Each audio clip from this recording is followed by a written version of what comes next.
বছর যাবত তোমাকে দুধ পান করিয়েছে, কখনো আব্বা মায়ের সঙ্গে অসৎ ব্যবহার করবেন না। আব্বা মায়ের সঙ্গে ভালো ব্যবহার করেন? আব্বা মায়ের সঙ্গে ভালো ব্যবহার করে না, করে? এখন নাম হয়েছে বুড়ো, আব্বা বলে ডাকে না। যদি দেখতো আমাদের বুড়োটা কি বলছে, তাই না? বৌমারা আবার ওর বেটাদেরকে বলে, দেখ না বুড়িটা কি করছে। শুনুন, একটা কথা বলি, পৃথিবীতে যত ভালো কাজ করে জান্নাতে যাবার মাধ্যম আছে, যত ভালো কাজের মাধ্যমে, একটা ভালো কাজের মাধ্যমে সহজে জান্নাত যাওয়া যায়। সেটা কি বলুন তো? মা বাপের সেবা যত্ন করার কারণে। আপনাকে একটা চমৎকার হাদিস বলি। আল্লাহ নবী সাল্লাল্লাহু আলাইহি ওয়াসাল্লাম মসজিদে খুতবা দিতে উঠলেন, একটা ধাপের উপর উঠে বললেন আমিন, আর একটা ধাপের উপরে উঠলেন বললেন আমিন, আর একটা ধাপের উপরে উঠলেন বললেন আমিন। সাহাবীগণ জিজ্ঞাসা করলেন, আল্লাহ নবী, আপনি তো অন্য কোনো দিন তো আমিন আমিন বলেন না, আজকে কেন আমিন আমিন করছেন বলুন? আল্লাহ নবী সাল্লাল্লাহু আলাইহি ওয়াসাল্লাম বলছেন, জিবরিল আমিন দোয়া করছিল যে তার পিতা মাতাকে পেল বা তাদের একজনকেও পেল, তাদের সেবা যত্ন করে জান্নাত পর্যন্ত যেতে পারলো না, তার নাক যেন মাটিতে মিশে যায়। দোয়া করছিল কে? জিবরিল আমিন। আল্লাহ নবী সাল্লাল্লাহু আলাইহি ওয়াসাল্লাম কি বললেন? আমিন। দুই, যে মাহে রমজান মাসকে পেল, মাহে রমজানের রোজা রেখে নিজের গুনাহগুলোকে মিটিয়ে নিতে পারলো না, এর নাক যেন মাটিতে মিশে যায়। তিন, যেখানে আমার কথা আলোচনা করা হলো অথচ আমার নামে দরুদ পাঠালো না, ওই জন্য মুহাম্মদ নাম শুনলে কি বলতে হবে? সাল্লাল্লাহু আলাইহি ওয়াসাল্লাম।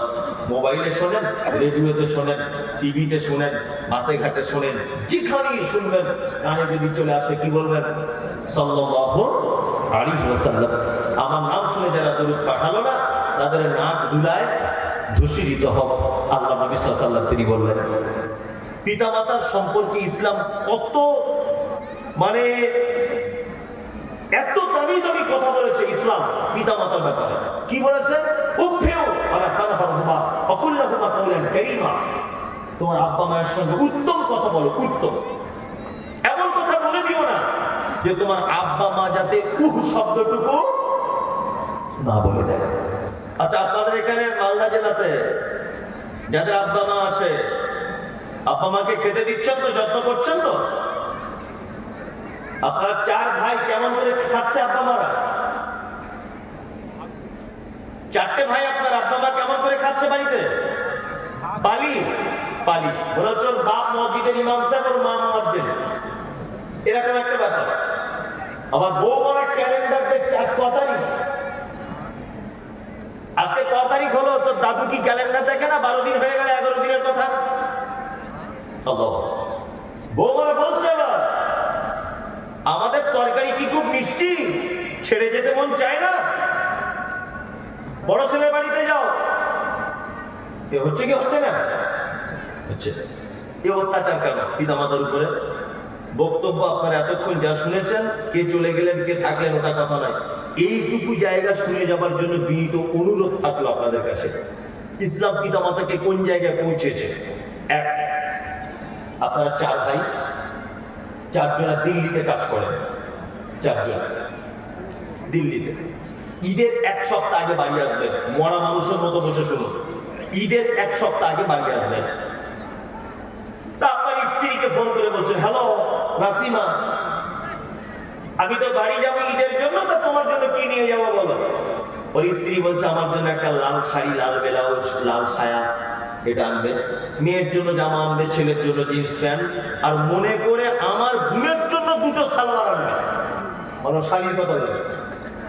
লোকটা দিল্লির কোন এক শপিং মলে কেনাকাটা করছে, ওর স্ত্রী আবার ফোন করেছে, হ্যালো, কেনাকাটা করা হলো। লোকটা তখন বলছে, তোমাদের সবার হয়ে গেছে, শুধু আব্বা মায়ের জন্য, আব্বার জন্য লুঙ্গি আর পাঞ্জাবি, আর মায়ের জন্য একটা শাড়ি আর ব্লাউজ, এই দুটো একটু খুঁজছি কিনবো বলে। তখন ওর স্ত্রী ফোনে বলছে, কেন প্রত্যেক বছরে তুমি কেন তোমার আব্বা আমাকে শাড়ি জামা কাপড় দিতে যাবে? তোমার আর তিনটে ভাই চোখে দেখতে পায় না? ও তখন বইয়ের ধমকানি শুনে বাড়ি চলে এসেছে। আব্বা মায়ের জামা কাপড় কেনা হয়নি, সবার কিনেছে। 4 বেটা, 2 তলা করে বাড়ি। বাপ মা সিঁড়ি দিয়ে উঠতে পারে না বলে সিঁড়ির তলাতে তক্তপোষ দিয়ে, খাট দিয়ে, ঠান্ডা পৌষ মাসের হাড় কাঁপানো শীতে তোমার আব্বা মা দুজনা সিঁড়ির তলাতে মশারি টাঙিয়ে থাকে। তোমার আব্বার বয়স 90 বছর, তোমার মায়ের বয়স 85 বছর। ঈদের দিন সকালে সবাই নামাজ পড়তে যাচ্ছে, ঈদের মাইকে তাকবীর হচ্ছে, আল্লাহু আকবার, আল্লাহু আকবার, লা ইলাহা ইল্লাল্লাহ, আল্লাহু আকবার, আল্লাহু আকবার, ওয়ালিল্লাহিল হামদ। তাকবীর হয় না? হচ্ছে। সবাই ঈদের নামাজ পড়তে যাচ্ছে, বাড়িতে সবাই চলে গেল। তোমার মা, তোমার আব্বা মশারির ভিতরে বসে বুড়ো বুড়ি দুজন যুক্তি করছে, আমার আর ঈদের নামাজ পড়তে যাওয়া হবে না নাকি গো? তখন আপনার মা বলছে, তুমি একটু ওঠো না, আস্তে আস্তে করে লাঠিটা নিয়ে যাও, তুমি যেতে পারবে। তোমার আব্বা তখন কাঁদো কাঁদো কণ্ঠে বলছিল, যেতে তো ইচ্ছা করে, কিন্তু কি করে যাব? ভালো জামা কাপড় নেই, গোসল করাবার কেউ নেই। তোমার মা পেচ্ছাপ পায়খানা করা কাপড় কোন রকম করে এদিক ওদিক করে সাপটে নিয়ে তোমার আব্বাকে বাক্সর ভিতর থেকে গত বছরের তোমার বড় বোনেদের দেওয়া 2 পাঞ্জাবি আর লুঙ্গি ছিল, ওই 2 বার করে দিয়ে বলছে, তুমি শেষবারের মতো ঈদগাহে যাও, আর জীবনে হয়তো তুমি যেতে পারবে না। বুড়ো মানুষ গোসল করে পরনে কাপড় পরে লাঠি নিয়ে আস্তে আস্তে আস্তে আস্তে করে ঈদগাহে গেল। নামাজ শেষ, তোমার আব্বা আবার আস্তে আস্তে করে লাঠি নিয়ে তোমাদের বাড়ির পাশে এসে বসে আছে দুপুর 12টা পর্যন্ত। তোমার 4টে বৌমা বাড়িতে, আত্মীয় স্বজন, বৌমার সহ আনন্দ ফুর্তি করছে, আপনার নাতি পুতির আনন্দ ফুর্তি করছে। 4 বেটা নিজ নিজ কাজে ব্যস্ত। দুপুর 1টা-1:30টা পর্যন্ত ঈদের দিনে তোমার আব্বার জন্য 2 পিস গোস্ত আর একটু পরোটা কোনো বৌমা দিয়ে গেল না। তোমার শাশুড়ি পেচ্ছাপ আর পায়খানা অবস্থাতে শুয়ে আছে সিঁড়ির ঘরের তলায়, কোনো বেটা একবার খোঁজ নিল না। কিসের এ সমাজ? আজকে উচিত ছিল তোমার 4 ভাই, 2 জন তোমার বাপের বগলের তলা দিয়ে হাত দিবে, একজন লাঠিটা ধরবে আর একজন লুঙ্গিটা আস্তে আস্তে করে পরিয়ে দিবে। 4 ভাই মিলে তোমার বুড়ো বাপকে ঈদগাহে নিয়ে যাওয়ার কথা ছিল। তোমার মাকে 4 বৌমা সুন্দর করে গোসল করিয়ে তেল সাবান মাখিয়ে সুন্দর দামি চেয়ারে বসিয়ে রাখবে। ঈদের দিনে পাড়া প্রতিবেশী সবাই দেখবার বলবে, আমার মা, আমার শাশুড়ি বসে আছে। এ সমাজ তাদেরকে এত ঘৃণার চোখে দেখে যে সিঁড়ির তলাতে 2টো পর্যন্ত মা পেচ্ছাপ করা কাপড় লটকিয়ে পড়ে আছে। ঈদের দিনে তাদেরকে কেউ খোঁজ নিল না। কিসের সমাজ? হ্যাঁ, তোমার মায়ের থেকে বদমায়েশ মেয়ে তোমাদের গ্রামে আর কেউ নেই, এই জন্য তোমার মায়ের আজকে এই অবস্থা। আর তোমার আব্বা আরো বদমায়েশ লোক। তোমার আব্বা মায়ের বদমায়েশ এগুলো বলি শোনো, তাহলে তোমার আব্বা মা কেমন খারাপ লোক। তোমার মা ছিল এই গ্রামের সবথেকে পর্দাশীল নারী, সবথেকে পর্দাশীল। জীবনে কোনোদিন আলেম ওলামাদের দিকে ফিরে তাকাতো না, পরপুরুষের দিকে মুখ তুলে কথা বলতো না। তোমার মা এত পর্দাশীল, গ্রামের কোন আলেম ওলামা তোমার মায়ের মুখ দেখেনি। তোমার মায়ের জীবনের সবথেকে বড় দোষ যে তোমার মতো একটা অপদার্থ বেটাকে জন্ম দিতে গিয়ে মালদার সরকারি হাসপাতালে যে মা কাউকে মুখ দেখাতো না, ওই মা তোমাকে পৃথিবীর আলো দেখানোর জন্য পরপুরুষ ডাক্তারের সামনে নিজের লজ্জার স্থান দেখিয়ে দিয়েছিল। এটা তোমার মায়ের জীবনের সবথেকে বড় অন্যায়। তোমার মায়ের জীবনের দ্বিতীয় অন্যায়, তোমার মা ছিল, তোমার মায়ের মাথার চুল ছিল হাঁটু পর্যন্ত তোলা, কালো কুচকুচে চুল। তোমার মতো অপদার্থ বেটাকে জন্ম দিতে গিয়ে হাসপাতালের বেডে লাল রক্তে তোমার মায়ের কালো চুলগুলো জমাট বেঁধে গিয়েছিল।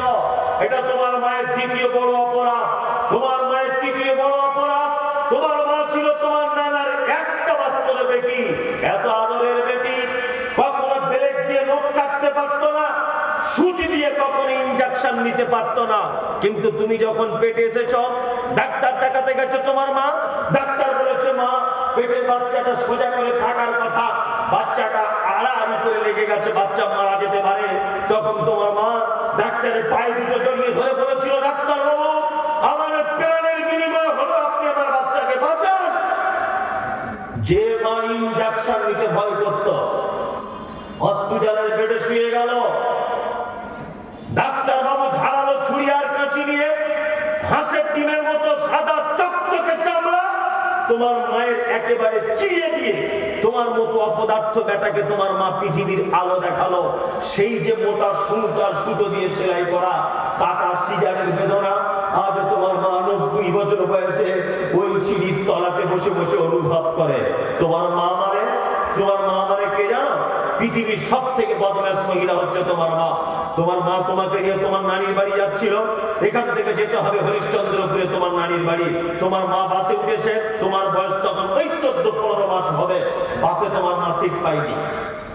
কন্ট্রাক্টর দেখতে পেল একজন মহিলা হাতে একটা বাচ্চা আর উপরে একটা বাঙ্কার ধরে আছে, অসুবিধা হচ্ছে, কোন একজনকে বলে অ্যাডজাস্ট করে একটা সিট তোমার মাকে দিয়েছে। তোমার মা সিটে বসেছে, আর তখন থেকে তুমি বলছো, মা একটু দুধ দে না, মা একটু দুধ খাবো, মা একটু দুধ খাবো। তোমার বুকের ভাষা তখন তোতলা তোতলা করে। তোমার মায়ের বয়স তখন 25-26, একেবারে চরম সুন্দরী তোমার মা। দেখে কোনজন? তোমার মায়ের রূপ, তোমার মায়ের চেহারা, তোমার মায়ের মুখের কাটিং, তোমার মায়ের মাথার চুল দেখে কোনজন? তোমার মা বাসের ভিতরে বসে আছে, পাড়া গ্রামের মেয়ে, কি করে দুধ দিব, কি করে দুধ দিব? বাসের যুবক ছেলেরা তোমার মায়ের দিকে ফ্যাল ফ্যাল ফ্যাল ফ্যাল করে দেখছে। তোমার মা অতীব সুন্দরী, ওই জন্য তোমার মা চারিদিকে এরকম করে তাকাচ্ছে, কেউ দেখতে পাচ্ছে না তো। তুমি যখন বারবার বলছো মা দুধ খাবো দুধ খাবো, তখন তোমার মা ব্লাউজের বোতামগুলো খুলে একদিকে তোমার দুধের ফোঁটাটা মুখে দিয়ে তোমার কাপড়টাকে ধরে তোমাকে আটকে রাখছে, যাতে বুকের স্তন কেউ দেখতে না পায়। আরেকদিকে পেটের কাপড়, পিঠের কাপড় ধরে ধরে টানছে। কারণ তোমার মা যে পাড়া গ্রামের মেয়ে, তাই লজ্জা করছে।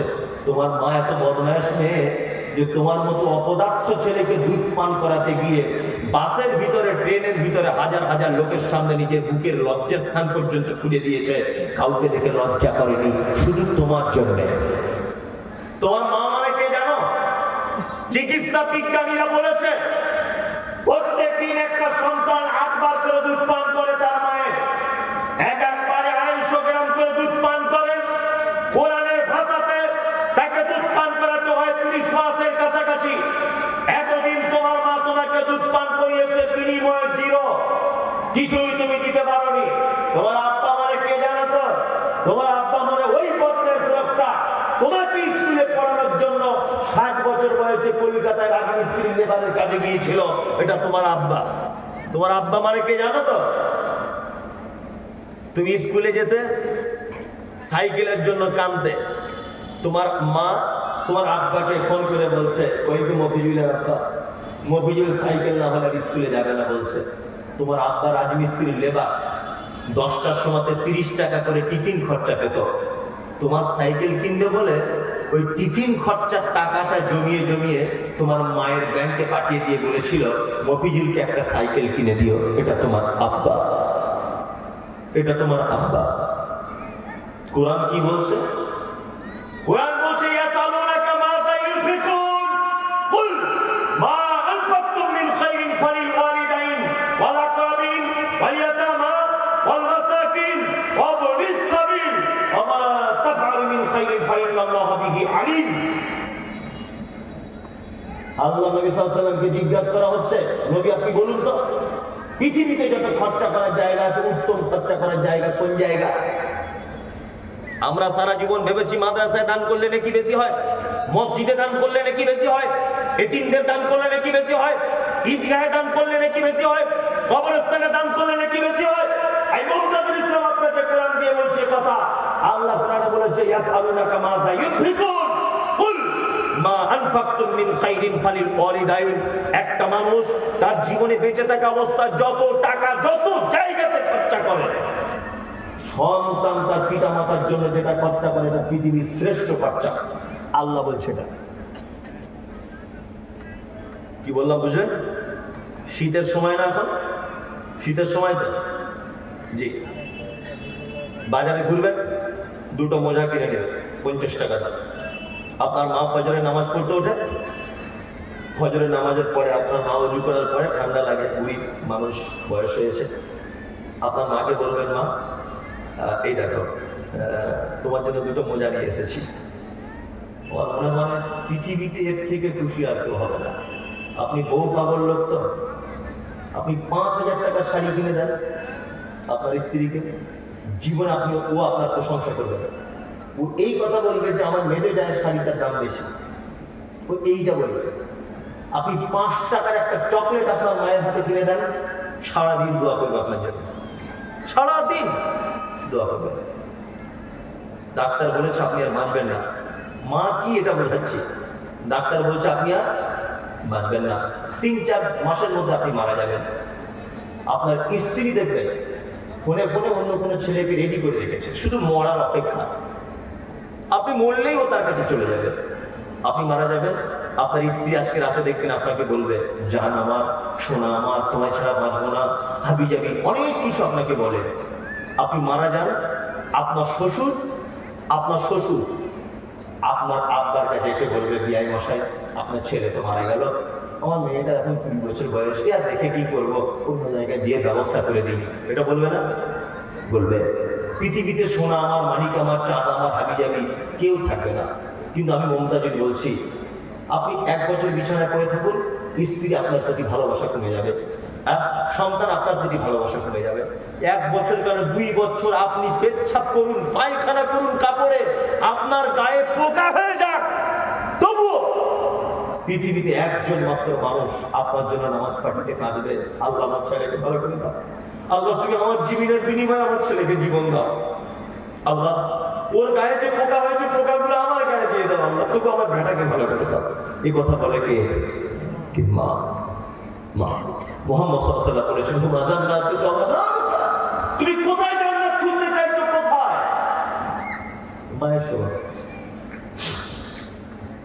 মায়ের সেবা করো, ওখানে জান্নাত আছে। কে আপনাকে পদ্ধতি বললো? বলছে মৌলভী সাহেব আমার জন্য দোয়া করবেন, এবছর আমি ফের ওমরা হজে যাচ্ছি, 4 বার গিয়েছি, এবার দিয়ে 5 বার হবে। কে তোমাকে যুক্তি দিল? মক্কাতে কি জান্নাত পড়ে আছে? হ্যাঁ, মদিনাতে কি জান্নাত পড়ে আছে? আমি বলবো আপনার আব্বা মায়ের সঙ্গে একদম অসৎ ব্যবহার করবেন না, একদমই নয়, কখনোই নয়। যারা আপনার এখানে বসে আছেন, হ্যাঁ বুঝতে পারছেন, হ্যাঁ ওই লাইনে আমি আসছি, অসুবিধা নেই। আপনারা যারা বসে আছেন, যাদের আব্বা মা মারা গেছে,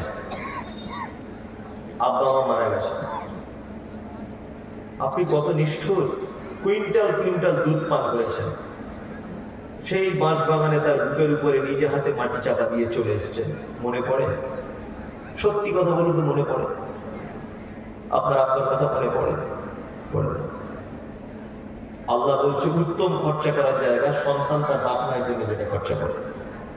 এটা মাদ্রাসার জলসা, শিক্ষক মহাশয়রা বসে আছেন এখানে, আপনাদের কাছে অনুরোধ, আপনার অন্তত 5টা লোক বলুন তো যে আমার পক্ষ থেকে আমি 10,000 টাকা আমার আব্বা মায়ের জন্য দিলাম মাদ্রাসায়। 1 লোক বলুন প্রথমে, দেখি কি আছে? 1টা লোক দেখুন, কেউ চলে যাবেন না, পরে একজন বক্তা আছে। 1টা লোক বলুন তো যে আমার পক্ষ থেকে আমি 5,000 বা 10,000 টাকা আমার আব্বা এবং মায়ের জন্য দিলাম। এই টাকাটা কোন বেটা এখানে বসে আছেন? আপনারা দেখি, বাপের বেটা কে আছেন? কেউ আছেন যে আমার পক্ষ থেকে আমি দিব 5,000 হোক 10,000 হোক আমার আব্বা মায়ের জন্য দিলাম? এটা আছেন কেউ? হ্যাঁ, আপনি কত? 10,000? কত? 10,000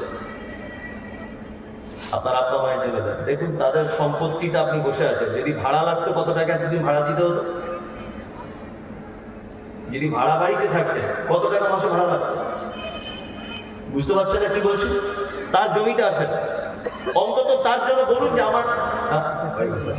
আমার আব্বা মায়ের জন্য আমার পক্ষ থেকে 2,000 দিলাম, আর আমি না ভুল করে 10,000 চেয়েছি, আপনি ভুল করে